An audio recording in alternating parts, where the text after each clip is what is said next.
नाजरीन को प्रिंसिपल जियाउल्लाह खां का सलाम मोहब्बत। आज का टॉपिक है MM वैली कब्रिस्तान। दोस्तों, गुज़िश्ता चंद दिनों से MM वैली कब्रिस्तान से वाबस्ता कुछ तहरीरें, तस्वीरें और वीडियोस सोशल मीडिया पर गश्त कर रही हैं। लिहाजा मैं बड़े ही मुआज़रत के साथ अपने दिली जज्बात के इजहार के लिए हाजिर हुआ। यहां आप ये बात मलहूज़े खातिर रखें कि मेरी बात, मेरा इजहार, मेरे ख्याल किसी एक शख्स, एक तबके, एक गिरोह, एक हल्के से वाबस्ता नहीं है। लिहाजा और अज़राह करम कोई भी शख्स, कोई भी फरीक, कोई भी तबका, कोई भी गिरोह इसे ज्यादती वो पर्सनल ना ले और ना ही इसे अपने मुखालिफ या किसी के हक में कही गई बात समझे, क्योंकि ये फकत मेरे दिली जज्बात, तासुरात, एहसासात, महसूसात और मुझसे वाबस्ता रुदान है। उनका जो काम वो अहले सियासत जाने, उनका जो काम वो अहले सियासत जाने, मेरा पैगाम मोहब्बत है जहां तक पहुंचे। कौसा का MM वैली कब्रिस्तान मेरे लिए किसी नेमत बेशबाह से कम नहीं, जहां मेरे खानदान के 2 बुजुर्ग अफराद मदफन हैं। मेरी वालदा और मेरे ससुर लॉकडाउन ही के जमाने में इस जहाने फानी से कूच कर गए, जो आज इस शहर खामोशा में आराम कर रहे हैं। यह उस जमाने की बात है जब एक वबाई मर्ज से पूरी दुनिया जूझ रही थी, जिसमें एक वायरस ने इंसान को अपना कैरियर बनाकर पूरी इंसानियत को बहरान में डालकर एक दूसरे से अलग थलग कर दिया था। मुल्क के चप्पे चप्पे में सड़कें वीरान थीं, ट्रेनें बंद और उड़ानें थम सी गई थी, गलियों, चौराहों और सड़कों पर कर्फ्यू नाफिज था, मंदिर, मस्जिद और गिरजाघरों पर ताले लगे हुए थे। अपनी बका की खातिर महीनों एक शख्स दूसरे शख्स से हाथ मिलाने से कासिर था। कोरोना के पेशेंट से खुद घर के अफराद को मिलने की इजाजत न थी। बेटा अपने माँ बाप के जनाजे को हाथ लगाने, भाई अपनी ही बहन के लाशे को कब्र में उतारने और बाप अपने ही बच्चे की मैयत को दफनाने से खौफ खा रहे थे। ऐसे होलनाक दौर में मुंबई शहर में कोविड से जो पहली मैयत वाकई हुई थी, वो मलाड शहर के एक मुस्लिम घराने की मैयत थी, जिसे दफनाने के लिए किसी कब्रिस्तान में जगह न मिली, किसी कब्रिस्तान ने इजाजत ना दी और इस मैयत को जला दिया गया। सोचिए उस मुस्लिम बेटे पर क्या गुजरी होगी जब अपने बाप की चिता को आग लगा रहा था। उसी जमाने में कोरोना से फैली दहशत के वक्त मुंब्रा के MM वैली कब्रिस्तान से वाबस्ता चंद अफराद, बिलखुसूस अशफाक सिद्दीकी और गोरकुन, उबैद, मुजम्मिल और मुत्तू ने अपने हाथों से मुंब्रा की कई कोविड ज़दा मरहूमीन को सुन्नत तरीके से कब्र में उतारा और शरई एतबार से इनकी तदफीन की।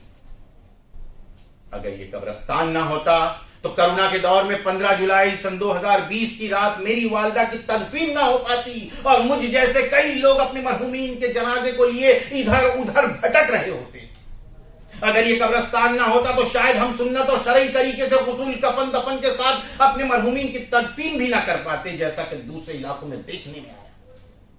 अगर ये कब्रिस्तान ना होता तो कुर्ला, घाटकोपर, भिवंडी और अतराफ के से आए हुए कोविड ज़दा पेशेंट जो मुख्तलिफ हॉस्पिटल्स में जेरे इलाज होने के बाद इस जहाने पानी से कूच कर गए, इनकी तदफीन का मसला खड़ा हो जाता।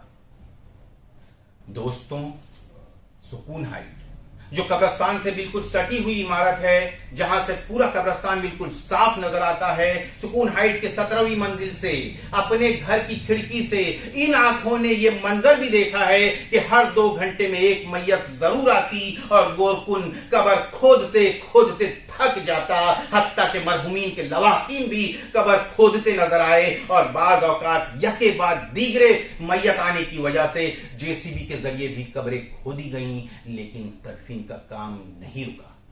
आए दिन हर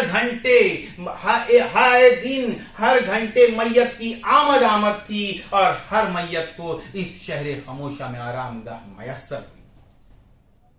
मालूमात के मुताबिक इस कब्रिस्तान में आज तक तकरीबन 3200 मैयतें तदफीन की जा चुकी हैं, जिसमें 427 कोविड ज़दा मैयतें शामिल थी। लिहाजा ये कब्रिस्तान हमारे लिए اور بالخصوص میرے لیے ایک نعمت بیش بہا ہے، اور وہ اس لیے بھی ہے کیونکہ 1993 میں ہم جس شہر سے یہاں ممبرا منتقل ہوئے وہ وکرولی ٹیگور نگر کا علاقہ تھا، جہاں ٹیگور نگر اور کنامور کے مسلم افراد میتوں کی تدفین کے لیے گھاٹوں پر قبرستان جایا کرتے تھے۔ آج بھی ٹیگور نگر اور کنامور کے مسلم افراد قبرستان کے لیے کوشاں ہیں، جدوجہد کر رہے ہیں، کوشش میں لگے ہوئے ہیں، جنہیں آج بھی 40 سال گزرنے کے بعد بھی قبرستان الاٹ نہیں کیا گیا، اور وہ اپنے مرحومین کی تدفین کے لیے گھاٹوں پر قبرستان جانے پر مجبور ہیں۔ اور ہمیں اہلیان ممبرا کو الحمدللہ رب العالمین تین قبرستان میسر ہیں۔ یہ اللہ کا ہم پر احسان ہے، ہمارے لیے انعام ہے جو کسی نعمت بیش بہا سے کم نہیں۔ ساتھیوں، سوشل میڈیا سے موصول تحریر، تصویر اور ویڈیوز سے ملی جانکاری کے مطابق میں میتوں کی بے حرمتی اور قبرستان میں جمع پانی کے بابت اتنا ضرور کہوں گا کہ اس سے واقعی قبروں کو نقصان پہنچ رہا ہے جو نہیں ہونا چاہیے، جس کے لیے ہمیں فوراً حفاظتی اقدامات کرنے چاہیے، کیونکہ اس قبرستان میں ہمارے اسلاف، ہمارے بزرگ، ہمارے خاندان کے افراد آرام کر رہے ہیں، یہ ان کی آرام گاہ ہے، یہ ان کا آخری مقام ہے، لہٰذا ہمیں اس قبرستان کی دیکھ ریکھ، صاف صفائی اور قبروں کی بے حرمتی نہ ہو اس کا خیال رکھتے ہوئے حفاظتی انتظامات کرنا چاہیے۔ قبروں کی بے حرمتی نہ ہو، قبرستان میں پانی نہ رکے اور قبروں کے اندر پانی داخل نہ ہو، اس کے لیے ایک لاہ عمل تیار کرنا چاہیے، تدابیر سوچنی چاہیے، اقدامات کیے جانے چاہیے۔ اقدامات کرنے کے لیے اس پر گفت و شنید کرنی چاہیے، نہ کہ ہم کسی کو مورد الزام ٹھہرائیں، نہ کہ ہم ان پر کیچڑ اچھالیں، وہ ہم پر بیان بازی کریں اور ہم ان پر تانا زن ہوں، اور دونوں ایک دوسرے کا کالر پکڑیں اور دنیا تماشا دیکھے اور قبرستان کا موضوع لوگوں کے لیے کھلونا بن جائے۔ یہ اندھیروں کے تذکرے کب تک؟ یہ اندھیروں کے تذکرے کب تک؟ جب کرو تو روشنی کی بات کرو، بات تو جب ہے کہ دشمنوں سے بھی، جب کرو تو دوستی کی بات کرو۔ جی ہاں، جو ہونا تھا ہو چکا، اب حل تلاش کریں۔ اب طے یہ کرنا ہے کہ قبرستان کی حفاظت کے لیے، قبروں کی حفاظت کے لیے کیا کیا اقدامات کیے جا سکتے ہیں، کیا کیا تدابیر اختیار کی جا سکتی ہے، کس طرح سے آئندہ قدرتی آفات و اثرات سے محفوظ رکھا جا سکتا ہے۔